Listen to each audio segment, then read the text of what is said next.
Waandishi wa habari walipata nafasi ya kuzungumza na makocha wa timu zote mbili mara baada ya game ya Yanga dhidi ya Singida Big Stars kumalizika kwa Yanga kuibuka na ushindi mnono wa magoli 4-1. Na hivi ndivyo ilivyokuwa waandishi wa habari na makocha wa Yanga na Singida Big Stars wakijibu maswali. Non, en fait, on a juste, comme on n'avait pas beaucoup de temps de s'entraîner, nous avons axé notre préparation sur la récupération et sur le côté mental, parce que le joueur était un petit peu saturé mentalement et physiquement. Il fallait le travailler dans ce sens-là. Et en même temps leur conscientiser sur la responsabilité de chaque match dans la course finale pour le championnat, qu'on n'a pas le droit à l'erreur malgré la fatigue, la fréquence de match. On doit sacrifier pour assumer nos responsabilités, et je pense qu'ils ont été vraiment à la hauteur, les joueurs à ce niveau-là. Ils ont répondu vraiment présent.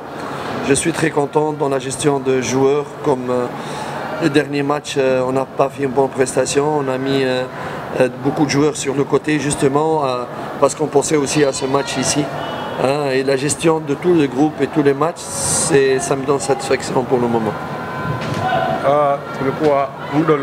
Muda wa kujiandaa ulikuwa mchache, lakini tulipata muda wa kuongea na wachezaji, kuwaonesha umuhimu wa mechi ambayo iko mbele na kuandaa kisaikolojia, kama ijapokuwa mmechoka lakini lazima mpambane tu kwa kutimiza malengo ambayo tunayo, sababu huwezi ukatafuta ubingwa kama kuna baadhi ya mechi ambazo utakuwa unaachia. So lazima mcheze mechi zote kama finali, ijapokuwa uchovu na mengineyo. Hata kama mechi iliyopita tulicheza vibaya, lakini ilikuwa sababu kuna baadhi ya wachezaji ambao tuliwaacha nje tukawatumia wengine, ili mechi hii tulikuwa tunajua umuhimu wake na ukubwa wake. Hatukucheza vizuri lakini tukapata matokeo, na sababu ya kuacha wale wachezaji nje na kuwatumia wengine, leo matokeo yake imepatikana. So anafurahi sana na kuwashukuru wachezaji wake, sababu wametekeleza kile ambacho aliwaelekeza na wamefuatilia kabisa kile chochote alichokuwa anawaelekeza, ndio maana matokeo yamepatikana mazuri. Que dans le match, il y avait de bons moments, on a fait bien, dans le match on a fait moins bien. Et nous espérons toujours améliorer l'équipe dans tous les compartiments, même si on a gagné 4 buts aujourd'hui. Il y a des situations sur lesquelles, ou des prises de décision sur lesquelles je ne suis pas très content. Et on doit vraiment corriger, sans cesse être modeste, humble et corriger, parce que même si on a gagné, avec un grand score, mais il y a des situations où il faudrait vraiment qu'on le travaille encore plus, parce qu'en Coupe d'Afrique, dans les matchs encore plus durs, ça ne pardonne pas. Ijapokuwa tumepata matokeo, sio kama muda wote ndio ambao tulitawala mpira. Mpira ulikuwa na muda ambao ulikuwa mzuri, kuna muda ambao mpira haukuwa mzuri, lakini pia kuna vitu vingi vya kusahihisha, sababu hata kama tumepata magoli 4 haijawa ndio sababu kusema kama tumeperform vizuri. Bado kuna baadhi ya makosa ambazo inabidi kusawazisha, sababu kwa namna tunavyocheza na mashindano ya Afrika, hiyo mechi inaendelea kwa mechi huko mechi inakuwa tafu zaidi ya mechi hiyo. So lazima kuna baadhi ya makosa ambayo inabidi turekebishe ili timu ifikie tunapotaka, lakini bado hatujafikia kwa malengo ambayo tunao kama timu ni bora kivile, ila tunaenda tunajitahidi ili timu iwe bora zaidi.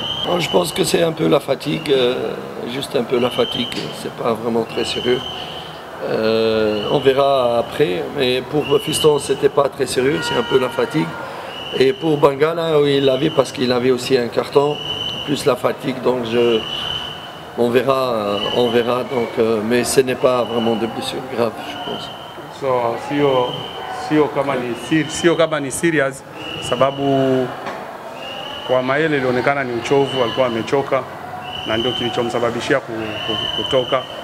Na Bangala tayari alikuwa na kadi ya njano na uchovu pia kachangia, akaona kuliko huyu anaweza kuwa ameshachoka, anaweza kasababisha kosa lingine ambalo linaweza kumpa kadi ya kumweka nje. So bora tu hivi ameomba mwenyewe kutoka, amechoka, atoke apumzike. So tutaangalia baada majibu yatakueje, lakini sio kama ni injury ambazo ziko serious. Il dit si tu peux les parler à propos des performances et de l'Omalis avec Clémence, parce que les 2 matchs qu'ils ont joués, ils ont contribué à la réussite à la victoire de l'équipe. Comment vous parlez à propos de ça? Je pense que le Mali, il commence à s'adapter un petit peu au football ici, à ses partenaires. On savait que c'était un bon joueur, surtout sur le plan offensif. Et avec plus de compréhension de l'avenir par rapport à ses partenaires et tout ça. Et avec plus un travail plus pointu, spécifique sur le côté défensif sur lequel il doit faire beaucoup d'efforts, je pense qu'il sera encore meilleur à l'avenir.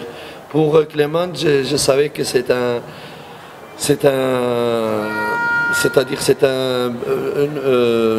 diamant brut. Et c'est pour ça que je me suis battu au début de la saison pour l'avoir avec l'équipe première, vraiment. Parce qu'il allait partir dans une autre équipe et je me suis battu pour l'avoir. Et j'essaie toujours le bon moment pour le faire entrer. Et je sais qu'il va être vraiment d'un grand apport, un très grand joueur ici en Tanzanie. En plus, c'est quelqu'un qui garde les pieds sur terre, il n'est pas vite. Kwa mchezaji kama Lomalisa ni mchezaji mzuri, sema tu alikuwa bado hajapata muunganiko na wenzie. Ligi ya Tanzania alikuwa bado hajaizoea, lakini kadri siku zinavyoenda anaanza kuzoeana na wenzie, anaanza kupata hiyo chemistry na wenzake pamoja, basi anaweza kufanya vizuri, na ni mchezaji mzuri sana kwenye kushambulia. Nawaza kuna baadhi ya makosa madogo tu ambayo ni ya kurekebisha, na huko mbeleni atakuja kufanya vizuri sababu ni mchezaji mzuri. Kwa mfano Clemens ni mchezaji, naweza nikasema kama ni alimasi ambayo imeshachongwa, sababu toka ni muone Clemens alikuwa anaenda timu nyingine, nikabidi mimi nifanye vyote vile asiende kwenye hiyo timu, nikambakiza, nikamwona kitu ambacho anacho huko mbeleni, sababu namtumia kwa muda ule ambao naona kama ni muda ambao inabidi kumtumia. Ni mchezaji ambaye anajua kukaa na mpira miguuni na ana future kwenye mpira wa Tanzania, atakuja kuwa mchezaji mzuri mbeleni.